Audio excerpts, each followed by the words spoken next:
আসসালামু আলাইকুম সম্মানিত দর্শক মণ্ডলী।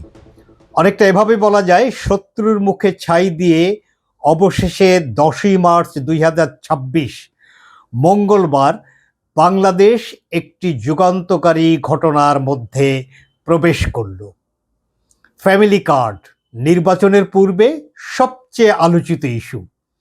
বিএনপি চেয়ারম্যান জনাব তারেক রহমান নির্বাচনী জনসভাগুলোতে প্রায় প্রত্যেকটিতে সবচেয়ে বেশি গুরুত্ব দিয়ে জনগণের জন্য আগামীতে তার যে পরিকল্পনা, তার মধ্যে ফ্যামিলি কার্ডের কথাটি তিনি সবচেয়ে গুরুত্ব দিয়ে বলেছিলেন। এ কারণে তিনি তার বিশ্বাস থেকে বলেছিলেন যে একটি পরিবারের নারীকে যদি ক্ষমতায়ন করা যায়, নারীকে যদি মর্যাদাবান করা যায়, প্রকৃত অর্থে অর্থনৈতিকভাবে যদি নারীকে স্বাবলম্বী করার দিকে নিয়ে যাওয়া যায়, তাহলে প্রকৃত অর্থে একটি পরিবার শক্তিশালী হয়। একটি পরিবার শক্তিশালী হলে গোটা সমাজ শক্তিশালী হয়, প্রকারান্তরে রাষ্ট্রই শক্তিশালী হয়। তিনি এই প্রচারণা যখন করছিলেন, তখন আমরা দেখেছি সমালোচনাকারীরা, তাদের মধ্যে সবচেয়ে উল্লেখযোগ্য, যিনি এখন বিরোধী দলের নেতা, একটি সেই সময়ের প্রেক্ষাপটে একটি বৃহৎ রাজনৈতিক দল, যারা সেই সময় ক্ষমতায় যাচ্ছেন, এমন একটি হাইপ তৈরি করা হয়েছিল নানা মাধ্যমের পক্ষ থেকে। তারা প্রকাশ্যে ডক্টর শফিক, তিনি তুইতকারী শব্দ ব্যবহার করে বলেছিলেন, রাখ তোদের ফ্যামিলি কার্ড, এবং এই ফ্যামিলি কার্ডকে তিনি ভুয়া বলেছিলেন। তার সাথে সুর মিলিয়ে ঢাকা বিশ্ববিদ্যালয়ের ছাত্র সংসদের ভিপি সাদিক কাইয়ুম এবং জামাত ইসলামীর দ্বিতীয় প্রধান নেতা ডক্টর তাহের, তারাও এই ফ্যামিলি কার্ডকে ভুয়া এবং মিথ্যা প্রতিশ্রুতি, প্রতারণা, এভাবেই তারা নির্বাচনী জনসভাগুলোতে এই ফ্যামিলি কার্ড সম্পর্কে একটা নেতিবাচক ধারণা জনগণকে দেওয়ার চেষ্টা করেছিলেন। 10ই মার্চ প্রমাণিত হলো তাদের বক্তব্যগুলোই ভুয়া। এবং এই যে ডক্টর শফিকের মতো দায়িত্বশীল একজন রাজনৈতিক নেতা, একটি রাজনৈতিক দলের প্রধান, তিনি যেভাবে তুইতকারী করে তুচ্ছতাচ্ছিল্য করেছিলেন, এটি নিশ্চয়ই অত্যন্ত শ্রুতিকটু এবং দৃষ্টিকটু।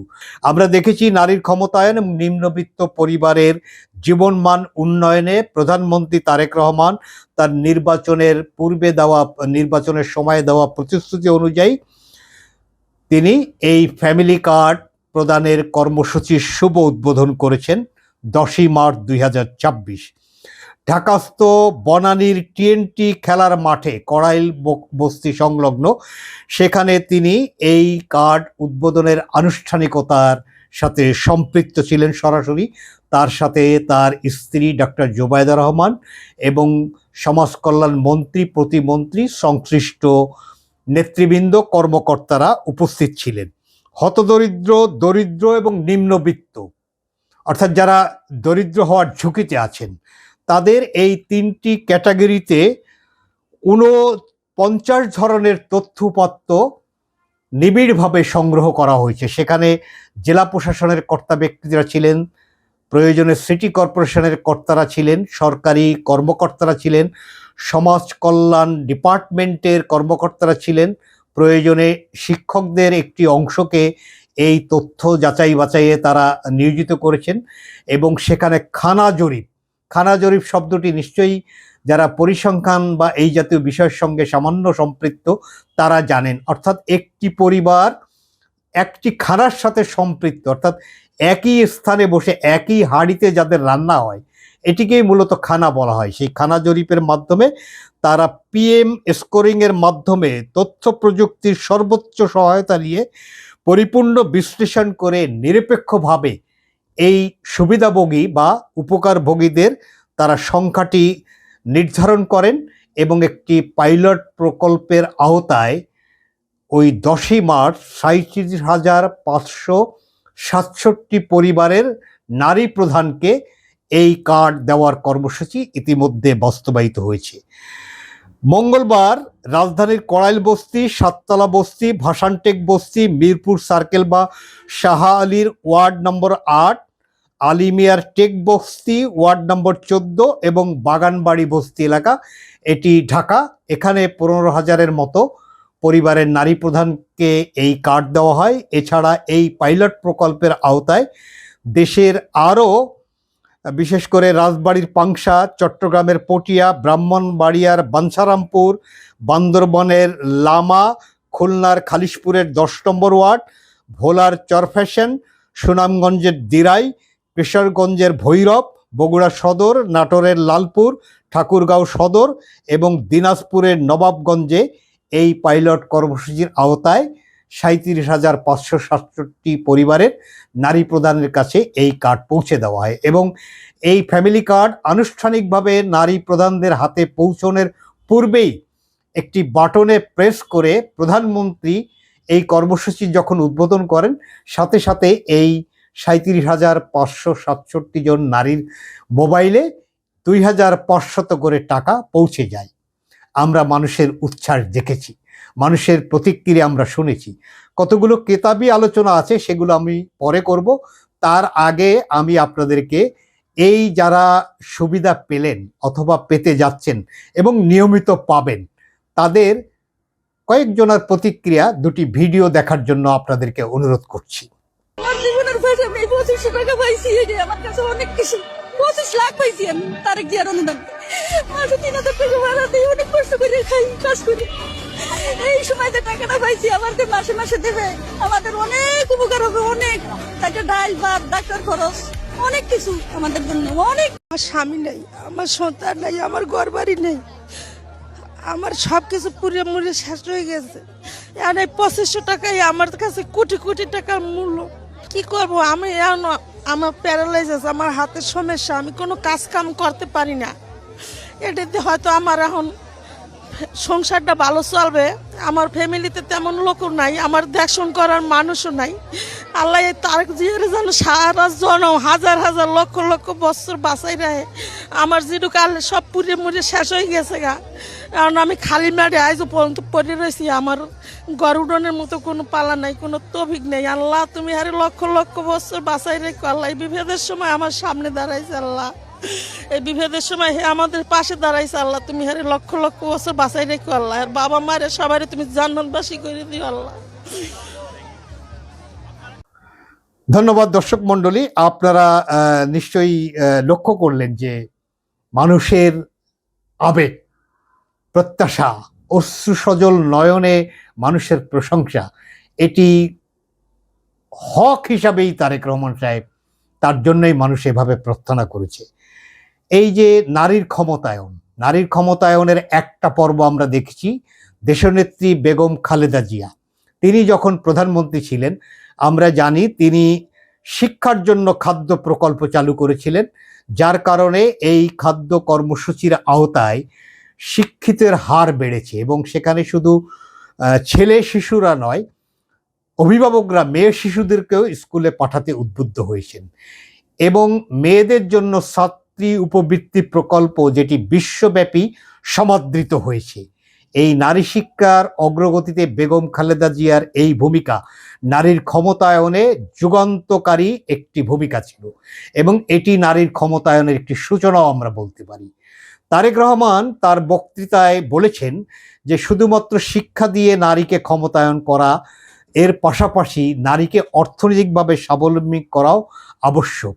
কারণ একজন নারী যখন স্বাবলম্বী হয় তখন তার পরিবারে তার সন্তানরা পুষ্টি পায়, তার সন্তানের বইয়ের বা শিক্ষা উপকরণের জন্য প্রয়োজনীয় অর্থের সংস্থান হয় এবং একই সঙ্গে অসুস্থ হলে চিকিৎসার ব্যবস্থাও হয়। হ্যাঁ, পুরুষ প্রধানের হাতে টাকা থাকলেও এমনটা হয় না, আমরা বলতে চাই না। তবে মাঝে একটি বক্তৃতায় প্রধানমন্ত্রী তারেক রহমান তিনি অনেকটা রসিকতা করেই বলেছিলেন, যদিও সেটি বাস্তবসম্মত, যে পুরুষ প্রধানদের হাতে অর্থ থাকলে এই অর্থ সংসারের পাশাপাশি আরও অনেক কারণে বাহুল্য খরচ হয়। যেমন চার দোকানে এটি খরচ হয়, পুরুষের অনেক ধরনের আয়েশি ব্যবস্থাপনার মধ্যে পুরুষকে জীবনযাপন করতে হয়, ফলে টাকাটা ভিন্ন খাতেও নানা সময় খরচ হতে পারে প্রায়োরিটির ভিত্তিতে, যেটি ওইভাবে বিবেচ্য নয়। কিন্তু একজন নারীর হাতে টাকা থাকলে, একজন মায়ের হাতে টাকা থাকলে প্রথমেই সে তার সন্তানের পুষ্টি, সন্তানের লেখাপড়া, পরিবারের সদস্যদের সুস্বাস্থ্য বা অসুস্থতা, এগুলো বিবেচনায় নিয়েই তিনি এই ম্যানেজমেন্টটা করেন। তারেক রহমান সাহেব যথার্থই বলেছেন। ফলে এই নারীকে যদি অর্থনৈতিকভাবে স্বাবলম্বী না করা যায়, তাহলে নারী একটি ছন্ন ছাড়া কর্তৃত্বের মধ্যেই সমাজে বাস করেন। আমরা দেখেছি হতদরিদ্র অনেক পরিবারই যেখানে পুরুষ তার সংসারের প্রয়োজন মেটাতে পারে না, সেখানে ঝগড়াঝাটি বেশি হয়, সেখানে বিবাহ বিচ্ছেদের মতো ঘটনা ঘটে, নারী প্রতিনিয়ত গালমন্দ অপমান অপদস্থের শিকার হয়। কিন্তু যখন নারীর হাতে এই যে 2,500 টাকার পরিমাণ হিসাবে সেটি কম উল্লেখযোগ্য এমনটিও যদি অনেকে বলেন, তারপরও এই ক্ষমতাটুকু নারীকে যেমন মর্যাদাবান করবে, তার সংসারকে শক্তিশালী করবে, পুরুষের কাছে নারীকে সম্মানিত করবে, ঝগড়া জাটি অশান্তি এমনকি বিবাহ বিচ্ছেদ এর হারও কমে যাবে, এমনটিও সামাজিক বিশ্লেষণে আমরা নিশ্চয়ই বলতে পারি। এটি বর্তমানে পাইলট প্রকল্প। এই প্রকল্পের আওতায় আগামী 4 মাস এই কার্যক্রম চলবে এবং সেজন্য একটি বরাদ্দ আছে। 4 মাস পরে আমরা জানি জাতীয় বাজেট এখন যেটি চলমান, সেখানে এই অর্থের সংস্থান করা নাই। এটি একটি বিশেষ বরাদ্দ হিসাবে এই পাইলটিং কার্যক্রমটি চলবে আগামী জুন মাস পর্যন্ত। জুন মাসে আমরা জানি নতুন করে জাতীয় বাজেট প্রণয়ন হবে এবং সেই জাতীয় বাজেটে প্রয়োজনীয় পর্যাপ্ত অর্থ এটি বরাদ্দ রাখা হবে এবং তারপরে এই প্রোগ্রাম আরও বিস্তৃত হবে এবং এটি ওয়ার্ড, ইউনিয়ন, উপজেলায়, জেলা পর্যায়ে বিভিন্ন সরকারি কর্মকর্তা এবং সংশ্লিষ্ট কর্তা ব্যক্তিদের সমন্বয়ে কমিটি গঠন করা হবে। ওয়ার্ড কমিটিগুলো বাড়ি বাড়ি যেয়ে তথ্য সংগ্রহ করবেন। সেই তথ্য সংগ্রহের মধ্যে থাকবে পরিবারের আর্থসামাজিক অবস্থা, পরিবারের সদস্য সংখ্যা, শিক্ষা, বাসস্থান, ব্যবহৃত গৃহস্থালী সামগ্রী যেমন TV, fridge, computer, mobile, remittance প্রবাহ সহ বিভিন্ন তথ্য সংগ্রহ করে পরিবারের এই ক্যাটাগরিগুলো যেমন দরিদ্র, হতদরিদ্র, নিম্নবিত্ত, ঝুঁকিপূর্ণ এই সমস্ত বিবেচনায় আনা হবে এই সমস্ত তথ্যের ভিত্তিতে। পরে এসব তথ্য ইউনিয়ন এবং উপজেলা পর্যায়ে যাচাই বাছাই হবে। এছাড়া আমরা জানি এই যে পাইলটিং যখন কার্যক্রম শুরু হয়, এই এলাকাগুলোতে মোট 67,854টি নারী প্রধান পরিবারের তথ্য সংগ্রহ করা হয়। পরে সফটওয়্যারের মাধ্যমে পরিবারগুলোকে হতদরিদ্র, দরিদ্র, মধ্যবিত্ত, মধ্যবিত্ত, উচ্চবিত্ত শ্রেণীতে ভাগ করা হয়। এর মধ্যে হতদরিদ্র, দরিদ্র এবং নিম্নবিত্ত হিসাবে প্রথমে চিহ্নিত হয় 51,805টি পরিবার। এর তথ্য যাচাই বাছাই করে 47,777টি সঠিক পাওয়া যায়। এরপর একই ব্যক্তি একাধিক ভাতা নেওয়া, সরকারি চাকরি বা পেনশনভোগী হওয়া ইত্যাদি বিষয় বিবেচনায় চূড়ান্তভাবে এই যে 37,567টি নারী প্রধান পরিবারকে ভাতা প্রদান করা হয়। এক্ষেত্রে কারা এই সুবিধা পাবেন না এবং কারা পাওয়ার ক্ষেত্রে অগ্রাধিকার পাবেন আমি একটু পরেই সেটি আলোচনা করছি। এবং এই যে বিশেষ বরাদ্দর কথা বললেন, এখন বাজেটে এই টাকাটি বরাদ্দ নাই। এখানে বিশেষ বরাদ্দ আগামী জুন পর্যন্ত 38,07,00,000 টাকা বরাদ্দ রাখা হয়েছে। ওই যে বলছিলাম যে প্রাথমিক তালিকা থেকে পরে কেন প্রায় অর্ধেক হয়ে গেল, 37 হয়ে গেল। এটার কারণ হলো এই যে তথ্য ডাবল ডিপিং, অর্থাৎ একই ব্যক্তি যদি অন্য কোনো ভাতা গ্রহণ করেন, তিনি যদি সরকারি চাকরিজীবী ওই পরিবারে কেউ থাকে, পেনশনভোগী যদি কেউ থাকে, তাদেরকে এটা থেকে বাদ দেওয়া হয়েছে। এই সমগ্র প্রক্রিয়াটি একটি বিশেষ সফটওয়্যার যেটিকে প্রক্সি মিন্স টেস্ট বা পিএমটি বা দারিদ্র্য সূচক মানের ভিত্তিতে সম্পন্ন করায় উপকারভোগী নির্বাচনে কোনোরূপ দুর্নীতি, স্বজনপ্রীতি বা কোনো মানুষের হস্তক্ষেপ, ম্যানুয়াল হস্তক্ষেপ এটির কোনো সুযোগ নাই। ফলে এখানে কাউকে বাদ দেওয়া যেমন যায়নি, তেমনি কাউকে কারোর প্রভাবে ঢোকানোরও কোনো সম্ভাবনা নাই। এমনকি আমরা এই ফ্যামিলি কার্ড গ্রহণের পরে একজন নারীকে সামাজিক যোগাযোগ মাধ্যমে দেখেছি, তিনি জয় বাংলা স্লোগান দিয়েছেন এই কার্ড বা এই সুবিধা পাওয়ার পরে। এটি অনেকে ট্রল করেছেন, অনেকে সমালোচনা করেছেন, কিন্তু আমি বলতে চাই এটি দ্বারা এই কথাটি প্রমাণিত হলো যে এখানে আওয়ামী লীগ, বিএনপি, জামাত, জাতীয় পার্টি, কমিউনিস্ট পার্টি কোনো রাজনৈতিক বিবেচনা, কোনো ধর্ম সম্প্রদায় বিবেচনা না করেই নিরপেক্ষ নির্ভুলভাবে এই সুবিধাভোগীদেরকে নির্বাচন করা হয়েছে, যেটি নিয়ে সহজে প্রশ্ন করা সুযোগ নাই। যদিও সমাজ কল্যাণ মন্ত্রী বা প্রধানমন্ত্রী নিজেও বলেছেন যে প্রাথমিক কার্যক্রম হিসেবে কিছু ভুল ত্রুটি থাকতে পারে, যেগুলো অভিযোগ প্রাপ্তির ভিত্তিতে সময়ের প্রক্রিয়ায় একটি পরিপূর্ণ সংশোধিত তালিকা এখানে তৈরি হবে। এই তালিকায় বাদ পড়বেন কারা? পরিবারে সরকারের পেনশনভোগী যদি কেউ থাকে সেই পরিবার ফ্যামিলি কার্ড পাবেন না। বাড়িতে এসি ব্যবহারকারী বা গাড়ি যদি কেউ গাড়ির মালিক হন কিংবা বিলাসবহুল সম্পদের মালিক থাকেন তিনি এই সুবিধা পাবেন না। নিম্ন মধ্যম এবং উচ্চ আয়ের মধ্যে ৬ শ্রেণীর মানুষকে সুবিধার বাইরে রেখে ফ্যামিলি কার্ড নীতি এটি প্রণয়ন করা হচ্ছে। আর কার্ডের সুবিধা আরও পাবেন না পরিবারের কোনো সদস্য যদি সরকারি চাকরিজীবী থাকেন কিংবা বাণিজ্যিক বড় লাইসেন্সের মালিক হন। বড় ব্যবসা থাকলে এই কার্ড পাওয়ার সেই পরিবারের নারী প্রধান তিনি অযোগ্য হবেন। আমরা এরকম কথাও শুনেছি যে এই নারীরা তারা যদি কয়েক মাসের এই অর্থটি কোনোভাবে কষ্ট করে জমাতে পারেন তাহলে ছোটোখাটো ব্যবসা যেমন হাঁস মুরগি পালন, অন্য কৃষিকাজ এসব ক্ষেত্রে তারা বিনিয়োগও করতে পারবেন এবং তারা অধিক উপার্জনের একটা সুযোগও তাদের মধ্যে তৈরি হতে পারে। এই যে আলোচনাগুলো আমরা করলাম, এই আলোচনার ভিত্তিতে আমরা নিঃসন্দেহে সেই সুন্দর আগামীর স্বপ্ন যেটি প্রধানমন্ত্রী তারেক রহমান বারবার দেখানোর চেষ্টা করছেন, সেই সুন্দর আগামীর স্বপ্নের সোপানে আমরা পা রাখলাম।